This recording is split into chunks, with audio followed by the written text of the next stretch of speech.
نحمده ونصلي على رسوله الكريم اما بعد فاعوذ بالله من الشيطان الرجيم بسم الله الرحمن الرحيم رب اشرح لي صدري ويسر لي امري واحلل عقدة من لساني يفقهوا قولي قل هو الله احد الله الصمد لم يلد ولم يولد ولم يكن له كفوا احد صدق اللہ العظیم۔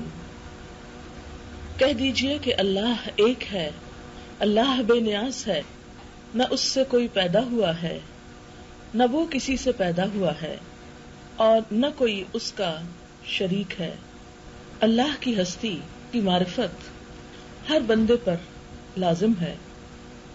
انسان پر سب سے زیادہ احسانات اس کے رب کے ہیں۔ اللہ رب العزت کے ان احسانات کا حق ادا کرنا تو ہم میں سے کسی کے لیے بھی ممکن نہیں، لیکن اس حق کو پہچاننا اور اس حق کو ادا کرنے کی کوشش کرنا ہم سب پر لازم ہے۔ اس کے حقوق میں سب سے پہلا حق یہ ہے کہ اس کو ایک مانا جائے، اس کے ساتھ کسی کو شریک نہ ٹھہرایا جائے۔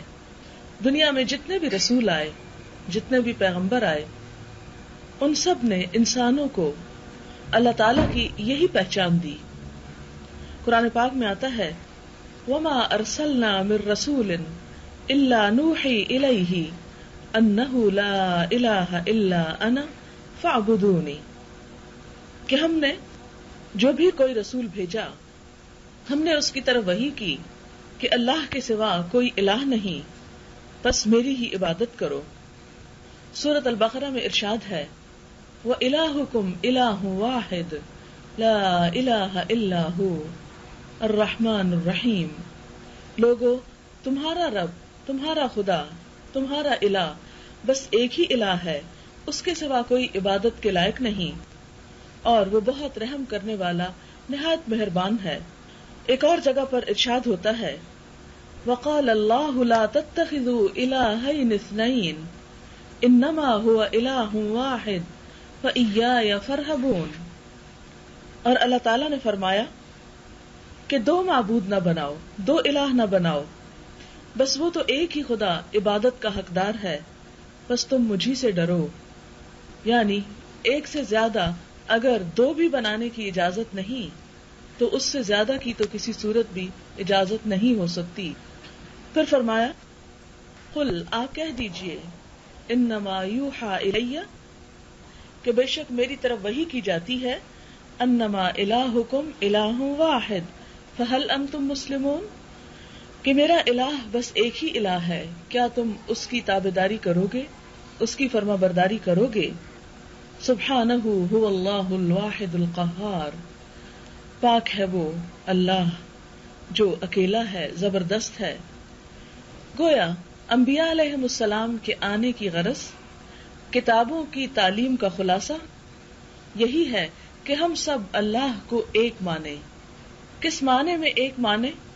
کہ وہی ہے جس نے پیدا کیا، وہی ہے جو تمام چیزوں کا اکیلے مالک ہے، وہی ہے جو ان تمام چیزوں کو رزق دیتا ہے، ان کو مینٹین رکھے ہوئے ہے، ان سب کا رب بھی وہی ہے، وہی ہے جو تمام لوگوں کی حاجات پوری کرتا ہے اور ہر ایک کی مشکل آسان کرتا ہے، اور سب انسانوں کو صرف اسی کی عبادت کرنی چاہیے۔ اگر اس چیز میں کوئی بھی انسان کمی بیشی کرتا ہے تو اللہ تعالی کی طرف سے اس کو قبول نہیں کیا جاتا۔ آپ دیکھیں کہ ایک معمولی سی بات ہے کہ عام روزمرہ زندگی میں اگر کوئی کام ہم کریں، چھوٹا سا بھی کوئی کام، تو ہمارا کیا دل چاہتا ہے کہ اس پر ہمارا ہی نام ہو۔ مثلا کوئی کھانا بنایا، کوئی پینٹنگ بنائی، کوئی چیز ایجاد کی، تو اس میں اگر بنایا کسی نے ہو اور نام کسی اور کا لیا جائے، مثلا کام ہم نے اگر کوئی کیا ہو اور نام ہمارے علاوہ کسی اور کا لگ جائے، تو آپ دیکھیں گے کہ آپ خود محسوس کر سکتے ہیں کہ اس پر کس قدر تکلیف ہوگی۔ پھر اسی طرح جیسے اطاعت اللہ کا حق ہے، عبادت اللہ کا حق ہے، تو اس کو بھی ایک معمولی مثال سے ہم سمجھ سکتے ہیں کہ بالکل اسی طرح جیسے ماں ہے، ماں ایک بچے کو جنم دیتی ہے پھر بچے سے ایکسپیکٹ کرتی ہے کہ بچہ اس کی بات مانے. اخلاقی اعتبار سے بھی، قانونی اعتبار سے، معاشرتی اعتبار سے بچے پہ فرض عائد ہوتا ہے کہ اپنے ماں کی بات سنے. لیکن جب بچہ ماں کی بات نہیں مانتا اور ماں کے علاوہ یا ماں سے زیادہ کسی اور کو اہمیت دیتا ہے تو اس پر ماں جتنی غمگین اور دکھی ہوتی ہے شاید ہی کسی اور بات پر ہو سکتی ہو. ہمارے ہاں عموماً ساس اور بہو کے درمیان ایک کانفلکٹ یا جھگڑا اسی بنیاد پر تو ہوتا ہے کہ ساس یہ سمجھتی ہے کہ اس سے زیادہ ایک باہر سے آنے والی لڑکی کی اہمیت ہو گئی، اور بہو عموماً کہتی ہے کہ وہ اس کے لیے سب سے زیادہ اہم ہے بنسبت کسی اور کے، خواہ وہ ماں ہی کیوں نہ ہو. اس بنا پر گھر میں ایک فساد، معاشرے کے اندر ایک بدامنی کسی کیفیت پیدا ہو جاتی ہے. بالکل اسی طرح اگر دنیا میں انسان اللہ کی بات ماننے کی بجائے اپنے نفس کی بات مانے یا دوسرے انسانوں کی بات مانے تو اس سے دنیا میں کبھی بھی امن اور سلامتی اور سکون پیدا نہیں ہو سکتا. اسی لیے ہم دیکھتے ہیں کہ جتنے بھی انبیاء آئے ان سب نے لوگوں کو صرف اور صرف اللہ کی طرف بلایا. مولانا حالی نے بہت سمپل اشعار میں اس بات کو واضح کیا ہے کہ ہے ایک ذات واحد عبادت کے لائق، زبان اور دل کی شہادت کے لائق، اسی کی ہے سرکار خدمت کے لائق، اسی کے ہیں فرمان اطاعت کے لائق. لگاؤ تو لو اپنی اس سے لگاؤ، جھکاؤ تو سر اس کے آگے جھکاؤ، اسی پر ہمیشہ بھروسہ کرو تم، اسی کے صدا عشق کا دم بھرو تم، اسی کے غضب سے ڈرو گر ڈرو تم، اسی کی طلب میں مرو گر مرو تم. مبرہ ہے شرکت سے اس کی خدائی، نہیں اس کے آگے کسی کی بڑائی. تو یہ بہت آسان سے مختصر سے شعر ہیں، لیکن اللہ تعالی کی ہستی، اس کی ذات اور اس کی اہمیت کو، اس کے حق کو بہت اچھی طرح واضح کرتے ہیں. توحید دنیا میں انسان کے لیے امن اور سکون کا باعث ہے، آخرت میں انسان کے لیے نجات کا سبب ہے، اور شرک یعنی اللہ کی ذات اور اس کی عبادت میں، اس کے حکم میں کسی اور کو شریک ٹھہرانا اللہ تعالیٰ کو سخت ناپسند ہے. اور یہ وہ گناہ ہے جس کے بارے میں فرمایا کہ اس گناہ کی معافی نہ ہوگی، کہ ان اللہ یغفر الذنوب جمیعا، اللہ تمام گناہوں کو معاف کر دیتا ہے لیکن اللہ شرک کو معاف نہیں کرے گا. اور شرک کے بارے میں قرآن پاک میں آتا ہے کہ ان الشرک لظلم عظیم، شرک جو ہے وہ بہت بڑا ظلم ہے. ظلم عربی زبان میں کہتے ہیں کسی چیز کو اس کی اصل جگہ سے ہٹا کر کہیں اور رکھ دینا، کسی بھی چیز کو اس کا حق نہ دینا. یہ ایسے ہی ہے، مثال کے طور پر اگر یہ کمرہ ڈرائنگ روم شمار ہوتا ہے تو اس میں اس کے مطابق ہی فرنیچر ہونا چاہیے، اور اگر یہاں لا کر چارپائیاں بچھا دی جائیں تو یہ اس کمرے کا حسن مار دے گی. حالانکہ چارپائی ایک ایسی ضرورت ہے جس کے بغیر گھر نہیں کہلاتا، ہر گھر کی ضرورت ہے، یعنی بیڈ جسے آپ کہہ سکتے ہیں. لیکن اگر وہ بیڈ آپ ڈرائنگ روم میں ڈال دیں گے تو ڈرائنگ روم کا حق مارا جائے گا، اس کا حلیہ خراب ہو جائے گا. اسی طرح عبادت اللہ کا حق ہے کہ ہمارا سر اس کے آگے جھکے، ہم دعائیں اسی سے مانگیں، محبت اسی سے کریں، ڈر اسی کا ہو. جب انسان اس کے علاوہ اپنے یہ جذبات دوسروں سے وابستہ کر لیتا ہے تو ایسے موقع پر اللہ تعالی سخت ناراض ہوتے ہیں اور اسے اپنے حق میں حق تلفی شمار کرتے ہیں. اس لیے ہم سب کو یہ معلوم ہونا چاہیے کہ اللہ تعالی کا حق کیا ہے، اور وہ کیا ہے کہ اس کو الہ مانا جائے اور اس کے ساتھ کسی کو شریک نہ کیا جائے. یہی کلمہ لا الہ الا اللہ کا اصل مقصود ہے. ایک بندہ مسلم اور کافر میں یہی ایک کلمہ فرق کرتا ہے کہ مسلمان دنیا کا وہ واحد انسان ہے کہ جو صرف اور صرف توحید پر اپنا ایمان اور یقین رکھتا ہے، اللہ کے ساتھ کسی کو شریک نہیں کرتا. لیکن افسوس کے ساتھ کہنا پڑتا ہے کہ بعض اوقات ہم جان کر نہیں، انجانے میں، بے سمجھے بعض ایسے کانسیپٹ ڈیولپ کر لیتے ہیں، بعض ایسی سوچیں رکھتے ہیں، بعض ایسے جملے بولتے ہیں کہ جس کے اندر کسی نہ کسی طرح شرک کی کچھ ملاوٹ ہو جاتی ہے.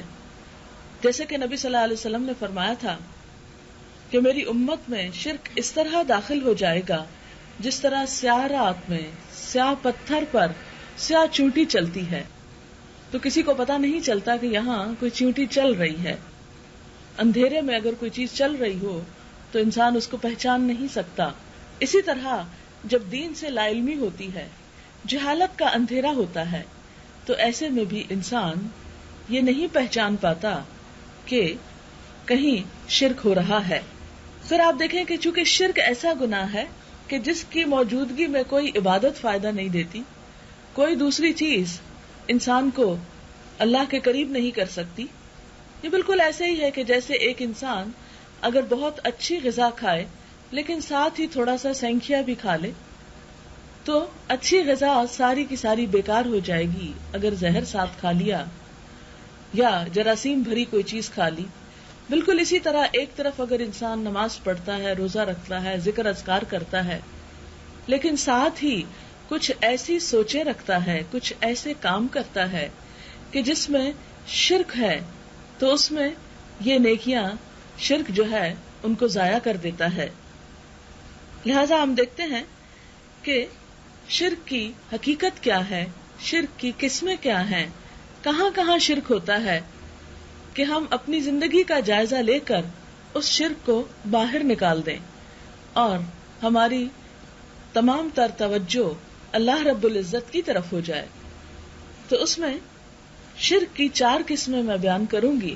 پہلے قسم کا شرک، شرک فی العبادت، یعنی عبادت میں اللہ کے ساتھ دوسروں کو شریک کر لینا. سورۃ الکہف کی آخری آیت میں آتا ہے وَمَنْ كَانَ يَرْجُو لِقَاءَ رَبِّهِ فَلْيَعْمَلْ عَمَلًا صَالِحًا وَلَا يُشْرِكْ بِعِبَادَةِ رَبِّهِ أَحَدًا، کہ جو شخص اللہ سے ملنے کی امید رکھتا ہو اسے چاہیے کہ نیک کام کرے اور اپنے رب کی عبادت میں کسی کو بھی شریک نہ ٹھہرائے. یہ اللہ تعالیٰ کا صاف حکم ہے قرآن میں کہ وَلَا يُشْرِكْ بِعِبَادَةِ رَبِّهِ أَحَدًا، اپنے رب کی عبادت میں کسی کو بھی شریک نہ کرو. مثلا عبادت میں کیا کچھ آتا ہے؟ ویسے تو ساری زندگی ہی اطاعت اللہ کی عبادت کہلاتی ہے، لیکن خاص طور پر جو ہمارے ریچولز ہیں جیسے نماز ہے، روزہ ہے، حج، زکوٰۃ ہے، یہ سب کچھ صرف اور صرف اللہ کے لیے ہونا چاہیے. مثلا ہمارا سجدہ اللہ کے سوا کسی اور کے لیے نہیں ہونا چاہیے. لیکن افسوس کے ساتھ کہنا پڑتا ہے کہ بعض اوقات ہمارے ہی مسلمان بھائی بعض قبروں کے آگے سجدہ کرتے ہیں، جس کا میری اپنی آنکھوں نے مشاہدہ کیا. بعض اوقات قبروں کے گرد طواف کرتے ہیں، بعض اوقات ان سے دعائیں مانگتے ہیں اور صاف الفاظ میں اللہ کے علاوہ دوسروں کو پکارتے ہیں. مثلاً آپ دیکھیں کہ کتنا عام ہے یہ جملہ ہمارے ہاں، یا علی. چلو اتنا ہوتا تو کوئی سوچتا کہ یہ شاید ویسے ہی ایک عادتاً جملہ بولا، لیکن ساتھ لگاتے ہیں مدد، یا علی مدد. اور واضح عقیدہ یہ رکھتے ہیں کہ ہماری مشکلات میں حضرت علی رضی اللہ تعالی عنہ مدد فرماتے ہیں غائبانہ طور پر. اب دیکھیں کہ ایک مدد طلب کرنا ہوتا ہے کسی انسان سے، جیسے مثال کے طور پر اگر میں یہ ٹیپ ریکارڈر اٹھا نہ سکوں تو میں آپ سے کہوں کہ ذرا آئیے میری مدد کیجیے، یہ شرک نہیں کہلاتا. یہ مدد اسباب کے ساتھ ہے، یعنی آپ کو اللہ نے ہمت طاقت دی ہے، آپ چل کے میرے پاس آ جاتی ہیں اور ہم مل کر اس کو اٹھا لیتے ہیں، یہ شرک نہیں ہے. لیکن ایک ایسا انسان جو یہاں موجود نہ ہو، اس کے بارے میں یہ سمجھنا کہ اس کی اتنی طاقت ہے کہ وہ روحانی طور پر میری ایسی مدد کرے گا کہ میں اکیلے ہی اس کام کو کرنے کے قابل ہو جاؤں، تو یہ چیز شرک میں شمار ہو جاتی ہے. کیونکہ ہماری دعا بھی صرف اسی سے ہونی چاہیے، یعنی ہمارا سجدہ، ہمارا مال خرچ کرنا، صدقہ خیرات، جیسے جانور وغیرہ ذبح کرنا. عربوں کے ہاں بتوں کے نام پر جانور ذبح کیے جاتے تھے اور چڑھاوے چڑھائے جاتے تھے، لیکن افسوس کہ آج ہمارے ہاں وہ بت تو نہیں رہے جو کھڑے ہیں، لیکن کچھ بت ایسے جو لیٹے ہوئے ہیں مردہ انسانوں کی شکل میں، ان کے نام پر بعض اوقات ایسے کام شروع کر دیے جاتے ہیں. اور گھر میں یا اپنے علاقے میں ذبح کرنے کی بجائے خاص طور پر ان کی قبر کے قریب لے جا کر ذبح کیا جاتا ہے. مثال کے طور پر اسی ہفتے مجھے کسی نے بتایا کہ ان کی بیٹی رہتی ہے انڈیا میں. انہوں نے بتایا کہ اجمیر شریف میں اتنی مہنگی ہوتی ہے دیگ ایک ان کی قبر پر معین الدین چشتی صاحب کی کہ ایک ایک دیگ 50,000 ہزار کی ہوتی ہے بعض اوقات. کیونکہ ان کو خیال یہ ہے کہ جو یہاں پر دیا جائے گا اور یہاں سے لے کر دیا جائے گا اس کا اجر بہت ہے اور اس سے کام بہت آسان ہوں گے. وہ کہنے لگی کہ میری اپنی بیٹی جو ہے وہ یہ کرتی کیونکہ اس کو معلوم ہی نہیں, کیونکہ ہر طرف یہ ہو رہا ہے اتنی کثرت کے ساتھ کہ سب لوگ انکانشیسلی کبھی سوچتے بھی نہیں کہ کیا ہو رہا ہے. یعنی چونکہ اٹھان ایسی ہوئی, بچپن سے یہ چیزیں دیکھی, ان کو ایسے ہی ایکسپٹ کر لی, بالکل ایسے جیسے کسی ہندو کے گھر پیدا ہونے والا بچہ دیکھتا ہے کہ اس کے ماں باپ صبح سویرے کسی پتھر کے بت کو یا مورتی کو سامنے رکھ کے ہاتھ جوڑ رہے ہیں یا اس سے فریادیں کر رہے ہیں, تو یہ چیز اس کے لیے بالکل نارمل ہو جاتی ہے. بڑے ہو کر وہ انکانشیسلی اس کو فالو کرنا شروع کر دیتا ہے اور یہ عقیدہ رکھتا ہے, یہ خیال رکھتا ہے کہ ہماری مشکلات یہاں سے حل ہوں گی. قرآن پاک میں اللہ تعالیٰ مشرکین مکہ کے بارے میں فرماتے ہیں کہ وہ یہ کہا کرتے تھے کہ ما نعبدہم, ہم ان کی عبادت نہیں کر رہے, الا لیقربونا الی اللہ زلفی, مگر اس لیے کہ یہ ہمیں اللہ کے قریب کرتے ہیں. آج ہمارے ہاں بھی تصور یہی پایا جاتا ہے کہ نہیں, ہم قبر والے کے لیے نہیں کر رہے, ہم تو اللہ کے لیے کر رہے ہیں, لیکن قبر پہ اس لیے کر رہے ہیں کہ یہ ہمیں اللہ کے قریب کرتے ہیں. لیکن آپ دیکھیں کہ نبی صلی اللہ علیہ وسلم نے اللہ تعالیٰ کی قربت چاہنے کے لیے ایسا کوئی بھی کام نہیں کیا. قرآن پاک میں خود نبی صلی اللہ علیہ وسلم کو حکم ہے فَصَلِّ لِرَبِّكَ وَانْحَرْ, نماز پڑھو اپنے رب کے لیے اور قربانی کرو اپنے رب کے لیے. جب آپ کو حکم ہے کہ رب کے لیے کرو تو پھر کوئی شخص آپ کے لیے بھی نہیں کر سکتا, اور اگر آپ کے لیے نہ کر سکے تو کسی اور بزرگ انسان کے لیے بھلا کیسے کر سکتا ہے. تو گویا کسی ہستی کے آگے جھکنا, رکوع کرنا, ہاتھ باندھ کر اس طرح کھڑے ہونا یا ان سے دعائیں مانگنا یا ان کی قبر پر طواف کرنا. مجھے مصر جانے کا اتفاق ہوا اور وہاں امام حسین کے روزے کے نام سے ایک میدان حسین ازہر یونیورسٹی کے بالکل قریب ہی جگہ ہے, وہاں کہتے ہیں کہ امام حسین کا سر دفن ہے. اور پھر شام میں ہم آئے تو پتہ چلا وہاں بھی یہ خیال موجود ہے کہ وہاں بھی یہ چیز ہے. دونوں جگہوں کی تصویریں میں نے لی. اب آپ دیکھیں کہ وہاں بہت سارے لوگ, اتنا ہجوم تھا, باقاعدہ ایک طرف سے جاتے تھے اور دوسری طرف آتے تھے اور اسی طرح سرکل بنا رہے تھے جیسے ہمارا کعبہ شریف کے لیے طواف ہوتا ہے. اور اس میں باقاعدہ پکار کر ان کو دعائیں کی جا رہی ہیں, یہ سوچ کر کہ وہ سن رہے ہیں اور ہماری مدد کریں گے اور ہمارے کام آئیں گے. یہ چیز قرآن کی تعلیمات کے سراسر خلاف ہے. کہیں بھی قرآن پاک میں اللہ کے علاوہ کسی اور کو پکارنے, کسی اور سے دعائیں مانگنے, کسی اور کے آگے حاجت رکھنے کی کوئی بھی گنجائش نہیں ملتی. پھر اسی طرح ہم دیکھتے ہیں کہ عام حالات میں ہمارا شرک کیا ہوتا ہے, دکھاوا. یعنی ایک تو خاص شرک ہے کہ بالفعل کسی اور کے لیے کوئی قربانی کرنا یا سجدہ کرنا ہے, لیکن دوسرا عام طور پر اکثر ہمارے ہاں جو چیز پائی جاتی ہے وہ دکھاوا ہے کہ کوئی بھی نیک کام اللہ کے لیے کرنے کی بجائے لوگوں کی تعریف چاہنے کے لیے یا لوگوں کے سامنے نیک کہلانے کے لیے کیا جاتا ہے. اس میں آپ دیکھیں کہ مثلاً یہ کیا ہو سکتا ہے کہ ایک شخص بہت خوبصورت قرآن پڑھے, کس لیے؟ تاکہ لوگ کہیں واہ کیا خوبصورت قرآن پڑھا ہے, یعنی لوگوں کو خوش کرنے کے لیے. صدقہ خیرات کرے تو کس لیے؟ لوگ کہیں کتنا سخی ہے. اسی طرح بہت لمبی لمبی لوگوں کے سامنے نمازیں پڑھے, خشوع و خضوع کا اظہار کرے کہ تاکہ لوگ کہیں کہ یہ شخص تو بڑا متقی پرہیزگار ہے. کوئی بھی نیکی کرنا جو اصل میں اللہ تعالیٰ کو خوش کرنے کے لیے ہونی چاہیے, وہ اگر کوئی انسانوں کو خوش کرنے کے لیے کرنا شروع کر دے تو یہی چیز شرک کہلاتا ہے, اور اللہ تعالیٰ اس سے سخت ناراض ہوتے ہیں. نبی صلی اللہ علیہ وسلم نے فرمایا جس نے دکھاوے کی نماز پڑھی اس نے شرک کیا, جس نے دکھاوے کا روزہ رکھا اس نے شرک کیا, جس نے دکھاوے کا صدقہ کیا اس نے شرک کیا. تو گویا دکھاوا کر کے لوگوں کے سامنے لا کر ایک عبادت کرنا جو ہے جس سے اللہ کی خوشنودی کی بجائے لوگوں کی خوشنودی مقصود ہو جائے کہ ذرا لوگ مجھ سے خوش ہو جائیں، تو یہ چیز بھی شرک اصغر شمار ہوتی ہے. آپ صلی اللہ علیہ وسلم نے فرمایا کہ میں اپنی امت کے بارے میں جس چیز سے بہت زیادہ ڈرتا ہوں وہ شرک اصغر ہے. ہم نے پوچھا یا رسول اللہ صلی اللہ علیہ وسلم شرک اصغر کیا ہے؟ تو اس موقع پر آپ نے یہی فرمایا جس کا مفہوم یہ ہے کہ نماز، روزہ، صدقہ وغیرہ دکھاوے کو کرنا، یعنی لوگوں کے لیے کرنا. اور یہ ایک کتنی ناپسندیدہ بات ہے کہ انسان بظاہر تو اس پر عبادت اور نیکی اور تقوی اور پارسائی کا لیبل لگائے ہوئے ہو لیکن اندر سے مقصود دنیا کمانی ہو. پھر اسی طرح دوسری قسم کا شرک شرک فی العلم ہے، یعنی اللہ تعالیٰ جیسا علم دوسروں میں ماننا کہ جس طرح میرا حال اللہ تعالیٰ جانتے ہیں ایسے ہی کوئی دوسرے بزرگ بھی جانتے ہیں، ان کو بھی پتہ چل جاتا ہے کہ مجھے کیا تکلیف ہے. یہ چیز جو ہے یہ بھی شرک میں شمار ہوتی ہے.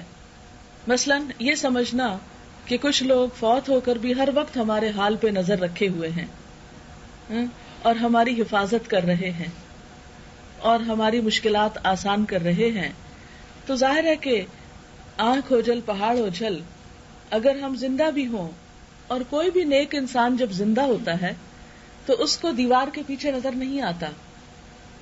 آپ کسی بھی بزرگ کے پاس چلے جائیں تو وہ کیا بتائے گا؟ وہی جو سامنے ہے. غیب کی خبریں وہ نہیں دے سکتا، الا یہ کہ بعض لوگوں نے جنات کو مسخر کیا ہوتا ہے. اور آپ کو معلوم ہے کہ شیطان بھی جنوں میں سے ہے، اور شیطان کا سب سے دلچسپ مشغلہ کیا ہے کہ شرک کے راستے سے ان کے اعمال کروا کے برباد کیے جائیں. کیونکہ اس نے وعدہ کیا تھا نا کہ میں ان کی دائیں طرف سے آؤں گا، بائیں طرف سے آؤں گا، سامنے سے آؤں گا، پیچھے سے آؤں گا، اور ان کی ایک بڑی تعداد کو اپنے ساتھ جہنم میں لے کر جاؤں گا. وَلَا تَجِدُ أَكْثَرَهُمْ شَاكِرِينَ، اکثر کو تم شکر گزار نہ پاؤ گے. لہذا شیطان کا سب سے بڑا حربہ یہ ہے کہ انسان چاہے جتنی مرضی نیکیاں کر لے، کرتا رہے، اچھا ہے، تاکہ تھکے بھی اور اس کو حاصل بھی کچھ نہ ہو. اور میں ایک شرک کراؤں گا اور سب ملیا میٹ کرا دوں گا. بالکل ایسے ہی کہ جیسے کسی کو کسی سے اگر جیلسی ہو اور وہ دیکھے کہ بہت بڑی بلڈنگ بنا رہا ہے تو وہ اپنی جیلسی کو کس طرح ٹھنڈا کرے کہ اچھا ہے بناتا رہے، سارا پیسہ ذرا یہاں لگا لے، پھر میں ایک ڈائنامائٹ کے ذریعے اس کو اڑوا دوں گا تو اس کے پاس کچھ بھی نہ رہے گا، سارا پیسہ بھی جائے گا اور ساری محنت میں بھی پانی پھرے گا. تو بالکل اسی طرح شیطان کیا چاہتا ہے کہ انسان کر لے عبادت جتنی کرنا ہے، لیکن میں اس سے ایسا ایک کام کراؤں گا کہ جس سے وہ سارے کاموں کا صفایا ہو جائے گا. اسی لیے ہمیں شرک سے بہت زیادہ محتاط اور کیئرفل رہنے کی ضرورت ہے. اور دوسرے نمبر کا شرک جس میں علم میں شرک ہے کہ اللہ جیسا علم کسی اور کے پاس بھی ہے اور وہ بن دیکھے ہمارے حال کو معلوم کر لیتا ہے، یا اسے ہمارے دل کی بھی خبر ہو جاتی ہے، یا وہ ہماری تکلیف کو جان کر وہ کہیں سے بھی ہماری مدد کو پہنچ جاتا ہے، یا وہ ہر وقت ہمارے پاس آس پاس رہتا ہے، یا دور ہوتے ہوئے بھی اس کو ہماری خبر پہنچتی رہتی ہے. تو کسی بھی نبی کے بارے میں، کسی بھی شہید کے بارے میں، کسی بھی ولی کے بارے میں یہ سوچنا کہ وہ ہمارے بارے میں ہر چیز جانتا ہے تو یہ شرک کی ایک قسم ہو جاتی ہے.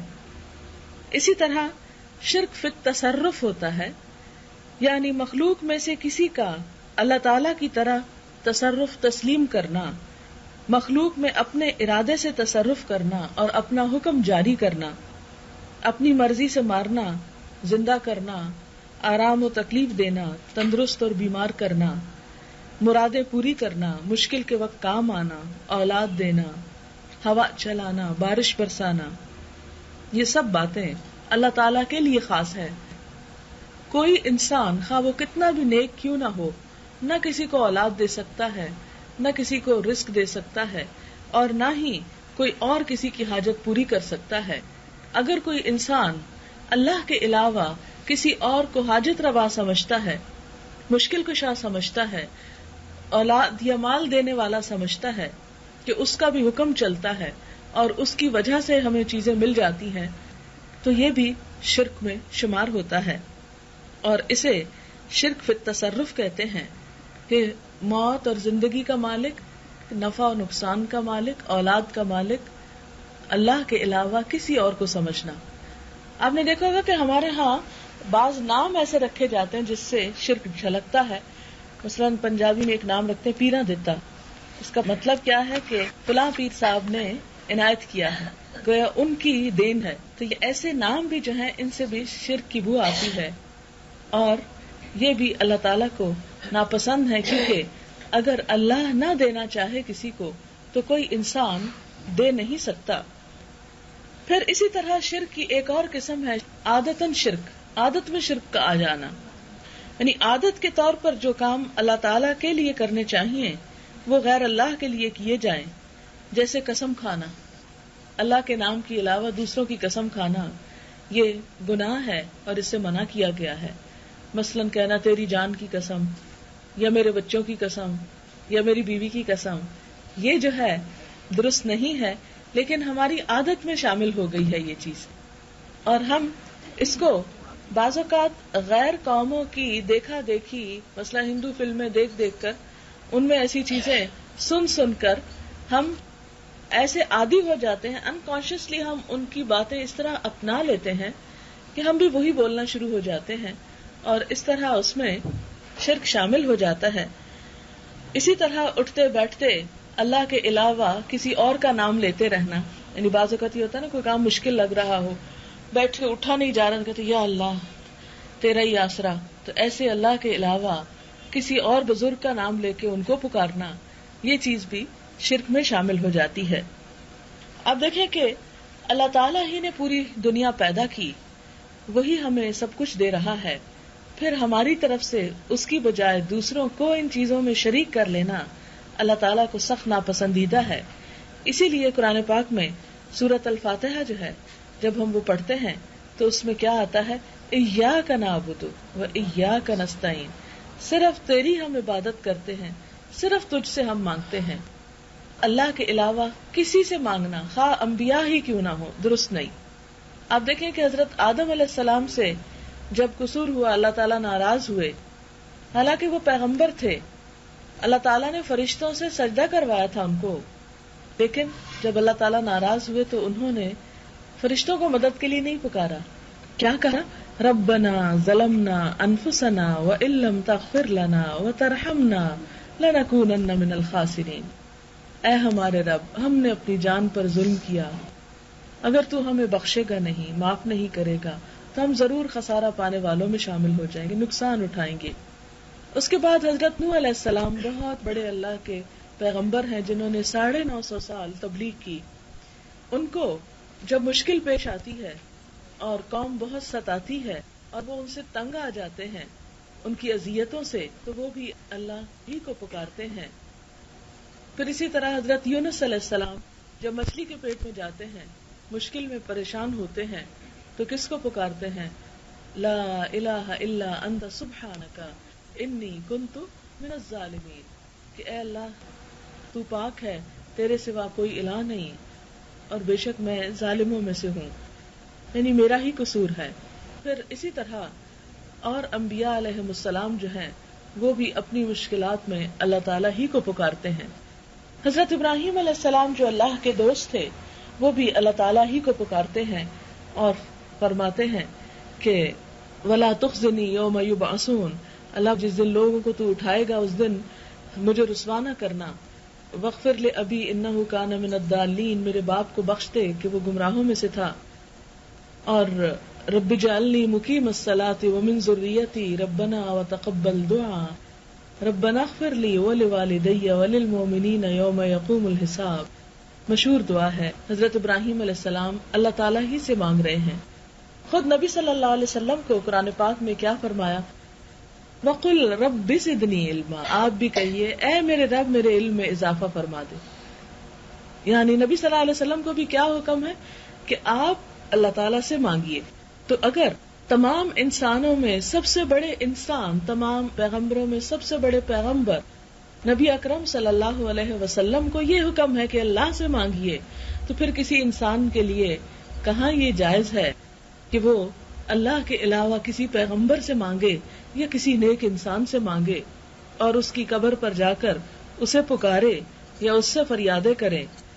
قرآن پاک میں اللہ تعالیٰ نے حضور صلی اللہ علیہ وسلم کو حکم دیا کہ آپ کہہ دیجئے قل ان صلاتی ونسکی ومحیای ومماتی للہ رب العالمین لا شریک لہ وبذالک امرت وانا اول المسلمین.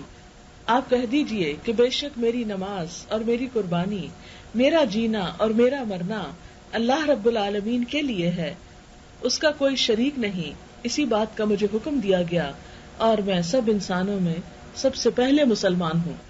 تو گویا نبی صلی اللہ علیہ وسلم کو حکم دیا جا رہا ہے کہ آپ یہ کہیے، اور آپ کے پیچھے آپ کی پوری امت کو یہی خطاب ہے کہ وہ سب بھی ایسے ہی کہیں.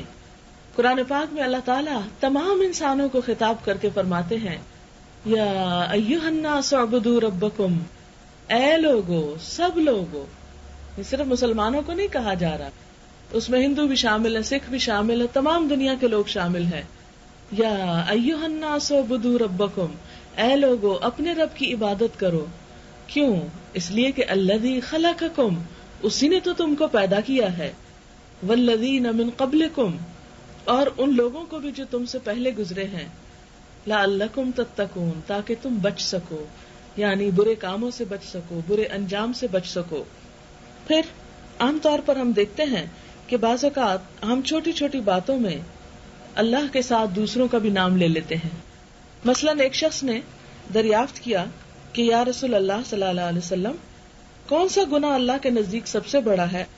آپ نے فرمایا کہ اس کے ساتھ جس نے تم کو پیدا کیا شریک ٹھہرانا سب سے بڑا گناہ ہے. ان تدعو للہ ندا وہو خلقک. تو یہ کیسے ہوتا ہے؟ ایک شخص آپ صلی اللہ علیہ وسلم کے پاس آیا اور کہنے لگا جو اللہ چاہے اور جو آپ چاہیں. آپ نے فرمایا نہیں، اجعلتنی للہ ندا، کیا تم نے مجھے اللہ کا شریک بنا دیا؟ بس یوں کہو کہ جو اللہ چاہے، یہ نہ کہو اللہ بھی چاہے اور جو آپ بھی چاہیں. مجھے اللہ کے ساتھ شریک نہ کرو، کیونکہ قرآن پاک میں بھی آتا ہے نا کہ وما تشاؤون الا ان یشاء اللہ، تمہارے چاہنے سے کچھ نہیں ہوتا مگر یہ کہ اللہ چاہے. جب تک کوئی چیز اللہ تعالیٰ نہ چاہے اس وقت تک بندے کے چاہنے سے فرق نہیں پڑتا، چاہے کوئی کتنا ہی بڑا بندہ ہے. ایک اور حدیث میں ہے کہ آپ صلی اللہ علیہ وسلم نے حضرت معاذ سے فرمایا، معاذ کیا تم یہ جانتے ہو کہ اللہ تعالیٰ کا حق بندوں پر کیا ہے اور بندوں کا حق اللہ تعالیٰ پر کیا ہے؟ میں نے عرض کیا اللہ اور اس کے رسول ہی زیادہ جانتے ہیں. آپ نے فرمایا اللہ کا حق بندوں پر یہ ہے کہ اسی کی عبادت کریں، اس کو ایک جانیں اور اس کے ساتھ کسی کو شریک نہ قرار دیں. اور بندوں کا حق اللہ پر یہ ہے کہ اللہ ایسے بندوں کو سزا نہ دے کہ جو اپنا سب کچھ اللہ کو سمجھتے ہیں، کیونکہ قرآن پاک میں آتا ہے والذین آمنوا اشد حبا للہ، وہ لوگ جو ایمان لائے اللہ کی محبت میں سب سے زیادہ شدید ہوتے ہیں. اسی طرح جیسا کہ پہلے میں نے عرض کیا کہ شرک چونکہ چیوٹی کی چال سے بھی زیادہ آستگی سے انسان کے اندر شامل ہو جاتا ہے، اس لیے بہت کانشیس ہونے کی، کیئرفل ہونے کی ضرورت ہے. مثلاً آپ دیکھیں کہ ہم عادتاً یہ کہہ دیتے ہیں اگر آج کتا نہ ہوتا تو ہماری تو چوری ہو جاتی. تو اب ہم نے بول کے کیا کر دیا کہ کتے کو اس قابل سمجھا کہ اس نے ہم کو بچایا، حالانکہ کتے بیچارے کی کیا مجال. لیکن عادتاً ہم ایسے جملے بول جاتے ہیں، اگر فلاں ڈاکٹر نہ ہوتا میں تو مر ہی جاتی. تو یہ زندگی اور موت اللہ کے ہاتھ میں ہے. تو یوں کہنا چاہیے کہ اللہ تعالیٰ نے فلاں کے ذریعے مجھے فائدہ پہنچایا، لیکن ہول سول اسی ڈاکٹر کو ہی لائف سیور سمجھنا یا کسی اور چیز کو اپنی نجات کا اور مصیبت سے بچنے کا ذریعہ سمجھنا اور اللہ کی ذات کو بھول جانا، یہ بات درست نہیں. حدیث قدسی ہے، اللہ تعالیٰ نے فرمایا میں تمام شریکوں سے بے پرواہ ہوں، جس نے کوئی ایسا کام کیا کہ اس کام میں میرے ساتھ دوسروں کو شریک کیا تو میں اس کو بھی چھوڑتا ہوں اور اس کے شریک کو بھی چھوڑتا ہوں اور میں اس سے بیزار ہوں. یعنی میرے ساتھ اگر کوئی کسی اور کو پکارتا ہے تو میں اس سارے عمل سے ہی بیزار ہوں. پھر آپ دیکھیں کہ ہم جتنی بھی دعائیں مانگتے ہیں وہ سب کیا ہے؟ قرآن کی دعائیں، ربنا، ڈائریکٹ اللہ تعالیٰ کو پکارا ہوا ہے. حدیث میں کیا آتا ہے کہ نبی صلی اللہ علیہ وسلم بھی جو دعائیں مانگتے تھے وہ اللہم، اے اللہ کہہ کے پکارا کرتے تھے، دعائیں مانگا کرتے تھے. نبی صلی اللہ علیہ وسلم نے فرمایا اللہ تعالیٰ نے حضرت یحییٰ علیہ السلام کو 5 باتوں کا حکم دیا کہ خود ان پر عمل کرو اور بنی اسرائیل کو بھی ان پر عمل کا حکم دو. قریب تھا کہ وہ اس میں ڈھیل کر جائیں تو حضرت عیسیٰ علیہ السلام نے ان کو یاد دلایا کہ آپ کو پروردگار عالم کا حکم تھا کہ ان 5 باتوں پہ خود بھی کاربند ہو اور دوسروں کو بھی حکم دیں. بس یا تو آپ کہہ دیجئے یا میں پہنچا دوں. حضرت یحییٰ علیہ السلام نے فرمایا مجھے ڈر ہے کہ اگر آپ آگے نکل گئے تو اللہ تعالیٰ کہیں مجھے عذاب نہ دے یا زمین میں دھنسا نہ دیا جاؤں. بس یحییٰ علیہ السلام نے بنی اسرائیل کو بیت المقدس میں جمع کیا. جب مسجد پر ہو گئی تو ایک اونچی جگہ پر بیٹھ گئے. اللہ کی حمد و ثنا بیان کر کے کہا اللہ تعالیٰ نے مجھے 5 باتوں کا حکم دیا ہے کہ خود بھی عمل کروں اور تم سے بھی کرواؤں. ایک یہ ہے کہ اللہ کی عبادت کروں, اس کے ساتھ کسی کو شریک نہ ٹھہراؤں. اس کی مثال ایسی ہے جیسے کوئی شخص خاص اپنے مال سے کسی غلام کو خریدے, غلام کام کاج کرے اور جو کچھ پائے اسے کسی اور کو دے دے. یعنی آپ مثلاً ایک دکان بنائیں, اس میں کسی کو کھڑا کریں اور جس شخص کو آپ کھڑا کریں وہ سارا بزنس کر کے جو آمدنی آئے وہ آپ کو دینے کی بجائے کسی اور کو جا کے دے دے. تو بالکل اسی طرح اللہ تعالیٰ نے ہمیں ہر چیز دی دنیا میں, اور ہم کیا کریں کہ عبادت کسی اور کی شروع کر دیں, کسی اور کو اللہ سے بڑھ کر چاہنے لگیں یا کسی اور کے نام پر اپنی عبادت کرنے لگیں, کسی اور کی خوشی کے لیے. پھر اسی طرح فرمایا کہ کیا تم میں سے کوئی اس بات کو پسند کرتا ہے کہ اس کا غلام ایسا ہو؟ ٹھیک اسی طرح تمہارا پیدا کرنے والا, تمہیں روزی دینے والا, تمہارا حقیقی مالک اللہ وحدہ لا شریک ہے. بس تم اسی کی عبادت کرو, اس کے ساتھ کسی کو شریک نہ کرو. دوسرا حکم یہ ہے کہ اس نے تمہیں حکم دیا ہے کہ تم نماز پڑھو اور نماز میں ادھر ادھر منہ نہ پھیرو. جب تم نماز میں ہو تو خبردار ادھر ادھر نہ دیکھنا. آپ دیکھیں یہ حکم ان کے لیے بھی تھا اور ہمارے لیے بھی ہے کہ نماز میں جب انسان کھڑا ہو تو یکسوئی سے اپنی نگاہیں جھکا کر, نہ کہ کہیں کوئی جا رہا تو ادھر دیکھے یا کچھ ہو تو ادھر دیکھے. یہ چیز جو ہے نماز کے خشوع و خضوع کے خلاف اس سے منع کیا گیا. تیسرا حکم یہ ہے کہ روزے رکھا کرو. اس کی مثال ایسی ہے جیسے کسی شخص کے پاس مشک کی تھیلی بھری ہوئی ہو جس سے اس کے تمام ساتھیوں کے دماغ معطر ہو رہے ہوں. یاد رکھو روزے دار کے منہ کی خوشبو مشک کی خوشبو سے بھی زیادہ اللہ کو پسندیدہ ہے. چوتھا حکم یہ کہ صدقہ دیتے رہا کرو. اس کی مثال ایسی ہے جیسے کسی شخص کو دشمنوں نے قید کر لیا اور گردن کے ساتھ ہاتھ اس کے باندھ دیے اور گردن مارنے کے لیے چلے تو کہنے لگا کہ مجھ سے فدیہ لے لو اور مجھے چھوڑ دو. چنانچہ جو کچھ تھا کم زیادہ دے دلا کر اس نے اپنی جان چھڑا لی. اسی طرح یعنی ہر انسان بندھا ہوا ہے تو صدقہ دے کر وہ اپنی نجات کا سامان کرتا ہے. پھر انہوں نے کہا 5واں حکم ہے کہ بکثرت اس کو یاد کرو, یعنی اللہ کا ذکر بہت زیادہ کیا کرو. خدا کے ذکر کرنے والے کی مثال اس شخص کی طرح ہے جس کے پیچھے تیزی سے دشمن دوڑتا آتا ہے مگر وہ ایک مضبوط قلعے میں گھس جاتا ہے. یعنی ذکر کی اتنی فضیلت ہے کہ جیسے انسان کے پیچھے کوئی بلا دوڑ رہی ہو, کوئی مصیبت آ رہی ہو, اور ذکر اس کے لیے کیا ہے جیسے ایک قلعہ ہو کہ انسان اس سے بچ کے اس قلعے کے اندر چلا جائے اور وہاں دشمن سے امن امان پا لیتا ہے. اسی طرح اللہ کے ذکر کے وقت شیطان سے بچا ہوتا ہے. یہ فرما کر نبی صلی اللہ علیہ وسلم نے فرمایا کہ اب میں بھی تمہیں 5 باتوں کا حکم کرتا ہوں جس کا حکم مجھے جناب باری نے دیا ہے. مسلمانوں کی جماعت کو لازم پکڑے رہنا اور اس کے رسول اور مسلمان حاکم وقت کے احکام سننا, ہجرت کرنا, جہاد کرنا. جو شخص جماعت سے ایک بالشت بھر نکل جائے گا وہ اسلام کے پٹے کو گلے سے اتار پھینکے گا. اور ہاں یہ اور بات ہے کہ وہ پھر اسلام کی طرف رجوع کر کے جماعت میں یعنی اسلام کی جماعت میں شامل ہو جائے. جو شخص جاہلیت کی پکار پکارے وہ جہنم کا کوڑا کرکٹ ہے. لوگوں نے کہا اگرچہ نماز پڑھتا ہو, روزے رکھتا ہو, اپنے آپ کو مسلمان سمجھتا ہو, یعنی جاہلیت کی پکار کیا ہے کہ عصبیت کا مظاہرہ کرنا. فرمایا مسلمانوں کو ان کے نام کے ساتھ پکارو جو اللہ تعالیٰ نے رکھے ہیں, کیا مسلمین, مؤمنین, عباد اللہ, نہ کہ رنگ اور نسل کی وجہ سے. یہ جاہلیت کی پکار ہے کہ لوگوں کو مختلف قومیتوں میں بانٹ کر اس کے ذریعے ان کو پکارنا. جیسے ہمارے ہاں قومیت لسانیت کے کتنے جھگڑے, کتنی جانیں گئی ہیں اس پر کہ کون اردو سپیکنگ ہے اور کون پشتو سپیکنگ ہے اور کون کس گروہ سے تعلق رکھتا ہے. اللہ کے رسول صلی اللہ علیہ وسلم نے 1400 سال پہلے یہ نفرتوں کی دیواریں ہٹا دی تھی, مٹا دی تھی, اور ان کو دوبارہ کھڑا کرنا جو ہے یہ جاہلیت کے کاموں میں سے ایک کام ہے. پھر اسی طرح یہ ہے کہ اللہ کے علاوہ اور چیزیں جیسے سورج یا چاند کی عبادت کرنا یا آگ کی پوجا کرنا جیسے کچھ قوموں کے اندر ہے، اس سے بھی منع کیا گیا ہے.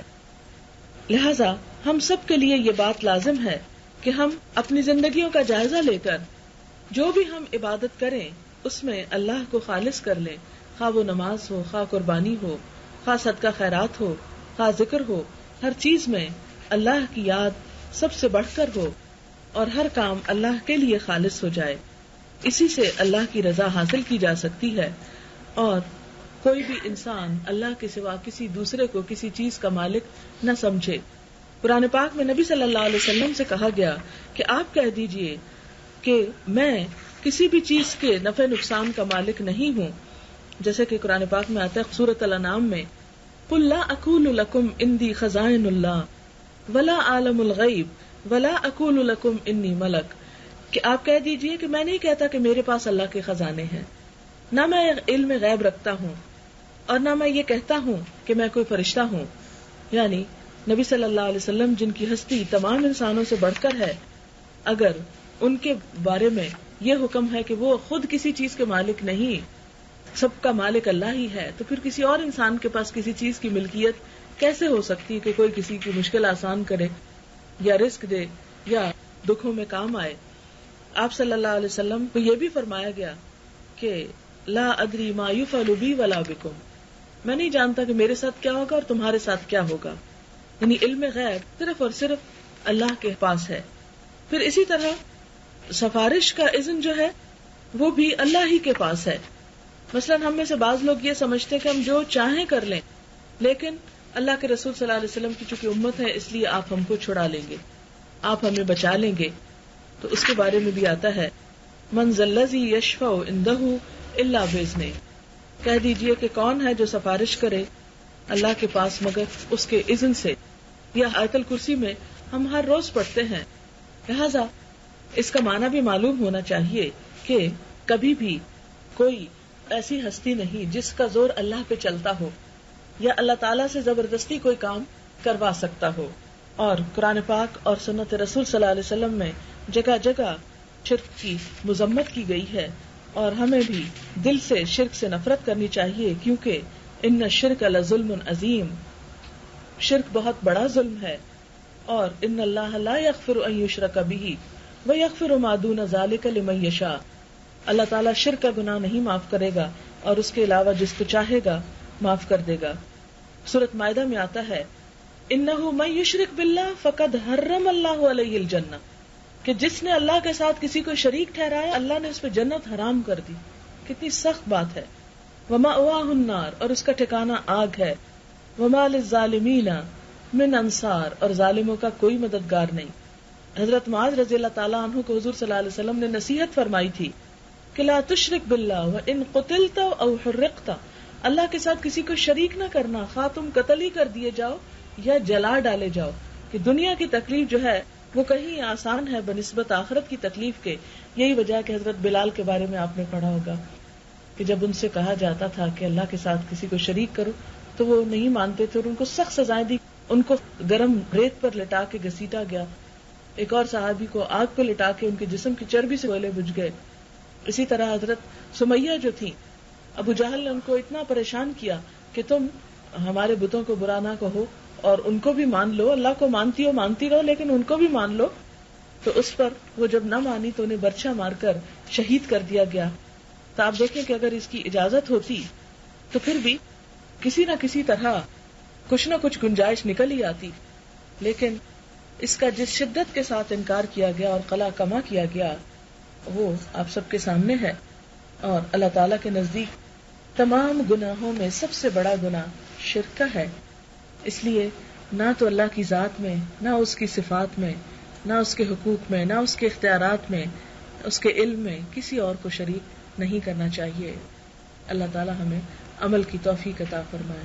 وآخر دعوانا ان الحمد للہ رب العالمین. دعائیں کرتے ہیں، کہتے ہیں اللہ اپنے نبی کے صدقے. جی ہاں، بعض اوقات اس طرح بھی دعا کرتے ہیں تو اس میں یہ ہے کہ نبی صلی اللہ علیہ وسلم نے خود ایسا کوئی طریقہ ہمیں نہیں سکھایا. قرآن کی دعاؤں میں بھی اور کہیں اور بھی کوئی ایسی چیز ہمیں نہیں ملتی. لہٰذا اللہ تعالیٰ قرآن پاک میں فرماتے ہیں وَقَالَ رَبُّكُمُ ادْعُونِي، تمہارا رب یہ کہتا ہے کہ مجھ کو پکارو، استجب لکم، میں جواب دوں گا. اور وَإِذَا سَأَلَكَ عِبَادِي أَنِّي، جب میرے بندے آپ سے میرے بارے میں سوال کرتے ہیں، فَإِنِّي قریب، تو میں بہت قریب ہوں، اجیب دعوت الداعِ اذا دعانی، میں جواب دیتا ہوں پکارنے والے کی پکار کا جب بھی مجھے پکارتا ہے. عموماً ہم یہ سمجھتے ہیں کہ شاید ہماری پکار سنی نہیں جائے گی جب تک ہم بیچ میں کسی اور کا نام نہ لائیں، تو یہ بھی ایک خود سے ہم نے یہ چیز عام کر لی. بچوں کو بتایا جا رہا ہے کہ اگر زیادہ دعا قبول کروانی ہے تو نبی کے صدقے مانگے گا. جی ہاں، یہ بہت چیزیں ہمارے ہاں عام ہو رہی ہیں، جبکہ قرآن پاک اگر آپ پڑھیں اور نبی صلی اللہ علیہ وسلم کی دعائیں دیکھیں تو ان میں ایک دفعہ بھی ایسی چیز نہیں ہے. اور ایک اور بات، روزہ مبارک بھی سب جیسے کہتے ہیں نبی وہاں پہ مطلب حضور پاک حاضر ہیں تو یا رسول اللہ کر کے مطلب کرتے ہیں. اگر ان کو درود شریف پڑھ کے دعا کر رہے ہیں تو اور بات ہے، لیکن اگر ان سے کچھ مانگ رہے ہیں یا یہ سمجھ رہے ہیں کہ آپ ہماری کوئی بات آگے پہنچائیں گے تو یہ بات درست نہیں ہے. جو قربانی کرتے ہیں وہ تو ٹھیک ہے، نبی صلی اللہ علیہ وسلم، جی نبی صلی اللہ علیہ وسلم کی طرف سے یا والدین کی طرف سے یا بچوں کی طرف سے، بیوی کی طرف سے یہ قربانی کی جا سکتی ہے، اس سے فرق نہیں. اس میں ان کو خوش کرنا مقصود اس طرح نہیں ہوتا کہ کوئی رشوت کے طور پر. جو اصل چیز ہے وہ کیا ہے کہ اللہ تعالیٰ ہی کو خوش کرنا مقصود ہے. اس میں مراد یہ تھا کہ اس کا ثواب ان کو پہنچ جائے، یعنی ثواب کا تحفہ تو پہنچایا جا سکتا ہے لیکن ان کی خوشی کے لیے نہیں کرنا چاہیے.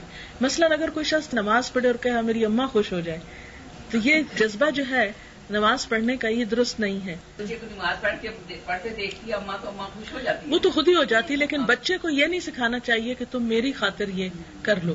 اس کو بھی یہ سکھانا چاہیے کہ اللہ کے لیے کرو. لیکن چھوٹا سا فرق ہوتا ہے لیکن اس میں کنفیوژن آ جاتی. اس میں آپ دیکھیں کہ کیونکہ ایک دفعہ ایک شخص آیا، یعنی نبی صلی اللہ علیہ وسلم کے پاس جب وہ شخص آیا اور اس نے کہا کہ جو اللہ چاہے اور جو آپ چاہیں، تو آپ نے فرمایا اللہ کے ساتھ مجھے مت شریک ٹھہراؤ. ایک اور جگہ پر آتا ہے کہ ایک شخص نے آ کر کہا کہ میں جہاد کرنا چاہتا ہوں اور میری مرضی یہ ہے کہ اللہ تعالیٰ بھی خوش ہو اور بندے بھی خوش ہوں. تو آپ نے فرمایا کہ اللہ تعالیٰ تو صرف وہی عمل قبول کرتا ہے جو اس کی خوشی کے لیے کیا جائے. اس میں بھی فرق ہے. مثلا آپ اپنے آپ کو سجاتی بناتی کہ میرا شوہر دیکھے تو خوش ہو، تو یہ اور چیز ہے، یہ کوئی عبادت کے لیے نہیں ہے، یہ اور خوشی ہے. یا آپ کچھ اچھی چیز پکا کے رکھتی کہ بچے خوش ہو کر کھائیں، تو یہ شرک نہیں ہے. لیکن اگر کوئی عبادت کا کام اس لیے ہو رہا ہے، آپ ذکر کر رہی ہیں کہ میرا شوہر دیکھے کہ بڑی ذکر کرتی ہے تو خوش ہو، تو یہ بات درست نہیں ہے. جیسے کہ دیوار کے پیچھے کی آپ نے کہا کہ بات نہیں بتا سکتا، لیکن وہی کرائسٹ کے زمانے میں اللہ تعالیٰ کے ہی حکم سے وہ کرتے تھے، تو بتا رہے تھے کیا کھا کے آئے ہیں اور جی کیا ہے، اور جان تو اللہ ہی تعالیٰ دیتا اور دلاتا ہے. صحیح. وہ خدا کے حکم سے. جی ہاں، وہ حضرت عیسیٰ علیہ السلام کا ایک معجزہ تھا جو انہی کے لیے خاص تھا. عیسیٰ علیہ السلام کے علاوہ دوسروں کو اس طرح وہ معجزات نہیں دیے گئے. اور وہاں بھی بار بار کیا آتا ہے، بِإِذْنِ اللہ، اللہ کے اذن سے. یعنی وہ حضرت عیسیٰ علیہ السلام کا اپنا ذاتی کمال نہیں تھا، یہ مراد ہے. لیکن اللہ کے حکم سے انہوں نے یہ ان کو دے دی. وہ ایک ایکسپشنل کیس ہے. اس طرح تمام انبیاء نے غیب کی خبریں دی ہیں، مگر وہ وہی دی ہیں جو اللہ تعالیٰ نے ان کو دی ہیں وحی کے ذریعے. یہ تو معجزہ ہے. ولیوں کے لیے کہتے ہیں کرامت. جی ہاں، ولیوں کے لیے کرامت ہوتی ہے، لیکن وہ بھی ان کے اپنے بس کی بات نہیں ہوتی. وہ ایک انعام کے طور پر ہوتا ہے کہ ایک شخص جب اللہ کی بہت عبادت کرتا ہے تو بعض اوقات اللہ تعالیٰ اس کے ذریعے کوئی ایسے کام کرا دیتے ہیں جو عام لوگ نہیں کر سکتے. تو اس میں بھی اصل قوت اللہ تعالیٰ ہی کی سمجھنی چاہیے، کسی انسان کی نہیں.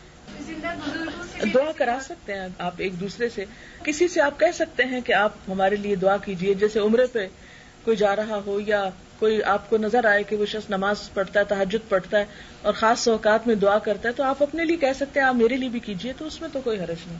جسے پانی وغیرہ میں ڈنگ کر کے دیتے شفا کے لیے، اس سے کوئی حرج نہیں. مولویوں سے کوئی لوگ کروا کے. اس میں بعض اوقات یہ ہوتا ہے کہ عوام کو اتنی آیات وغیرہ خود نہیں آتی ہوتی، کیونکہ ہماری اکثریت ایسی ہے کہ جو قرآن کو صحیح طور پر پڑھ ہی نہیں سکتی. جیسے سورۃ فاتحہ تک بھی اگر پڑھتے ہیں تو وہ غلط سلط پڑھتے ہیں، تو ایسی صورت میں اگر کسی علم والے سے کہا جائے کہ آپ پڑھ دیجئے تو اس سے حرج نہیں ہے. لیکن بہتر یہ ہوتا ہے کہ انسان ایسی چیزیں خود پڑھے، کیونکہ اللہ تعالیٰ سب کی سنتے ہیں. اور عموماً یہ ہوا کہ جب ہم نے یہ کام مخصوص لوگوں کے لیے رکھ دیے کہ صرف دعا فلاں ہی کرے، جیسے کوئی فوت ہو جاتا تو ہم خود نہیں کرتے، کہتے ہیں مولوی صاحب کو لائیں وہ دعا کرے. تو اس چیز کو صرف ان کے لیے خاص نہیں کر دینا چاہیے. خود بھی کرنی چاہیے. اس کا نقصان یہ ہوا ہے کہ اب ہم خود نہ سیکھتے ہیں کرنے کا طریقہ اور نہ کرتے ہیں, اور ایک دوری اللہ تعالیٰ سے بڑھتی جاتی ہے کہ نہیں ہماری تو نہیں سنے گا, بس ان کی سنے گا, لہٰذا انہی سے ہی کروائی جائے. نا امیدی بھی ہو جاتی ہے. لہٰذا کسی نیک انسان سے کہنا کہ آپ دعا کریں کوئی حرج نہیں ہے, اس میں گناہ نہیں, لیکن صرف انہی سے کرانا اور خود کبھی نہ کرنا یہ درست نہیں ہے.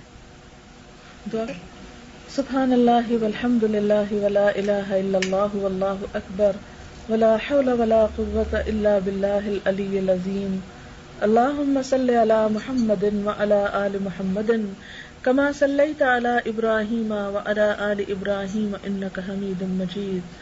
اللہم بارک علی محمد وعلی آل محمد کما بارکت علی ابراہیم وعلی آل ابراہیم انک حمید مجید. ربنا آتنا فی الدنیا حسنۃ وفی الآخرۃ حسنۃ وقنا عذاب النار. ربنا لا تزغ قلوبنا بعد إذ هديتنا وهب لنا من لدنك رحمة إنك أنت الوهاب. ربنا هب لنا من أزواجنا وذرياتنا قرة أعين واجعلنا للمتقين إماما. يا حي يا قيوم برحمتك نستغيث لا إله إلا الله أنت الحليم الكريم. سبحان الله رب العرش العظيم والحمد لله رب العالمين. رب نسألك موجبات رحمتك وعزائم مغفرتك والغنيمة من كل بر والسلامة من كل اسم. لا تدع لنا ذنبا إلا غفرته ولا هما إلا فرجته ولا حاجة هي لك رضا إلا قضيتها يا أرحم الراحمين. یا اللہ پاک جو کچھ ہم نے پڑھا ہے اگر اس میں کوئی بات آپ کو ناپسند ہو تو ہم سے درگزر فرما دیجیے. یا اللہ ہمارے گناہوں کو معاف کر دیجیے, اور جو بات آپ کی پسند کی ہو ہمیں اس پر عمل کرنے والا بنائیے اور قبولیت عطا فرمائیے. یا اللہ تو ہمارے تمام دکھوں کو, غموں کو, پریشانیوں کو دور فرما. اس گھر پر اپنی خیر و برکت نازل فرما. آنے والوں کے دلوں کی دعاؤں کو قبول فرما. ہماری اولادوں کو ہماری آنکھوں کی ٹھنڈک بنا. یا اللہ تو ہم سب کو رزق حلال عطا فرما, حرام سے بچا. یا اللہ ہماری اولاد کو دنیا اور آخرت کی کامیابی عطا فرما, انہیں نیکی کی توفیق عطا فرما, برائیوں سے بچا. یا اللہ مسلمانوں کے دلوں کو جوڑ دے, ان سب کو ایک کر دے. ہمیں اپنا قرب نصیب فرما, ہمارا خاتمہ ایمان پر کرنا, مرتے وقت کلمہ نصیب فرمانا, اپنے صالح بندوں سے ملانا, آخرت کی منزلیں آسان کر دینا, موت کی سختیاں آسان کر دینا, قبر کے اندھیروں کو دور فرما دینا, اور جنت الفردوس کے اعلیٰ درجات عطا فرمانا. یا رب العالمین تو ہم سب کو اپنی رحمت سے ڈھانپ لے اور ہماری اس کوشش کو قبول فرما.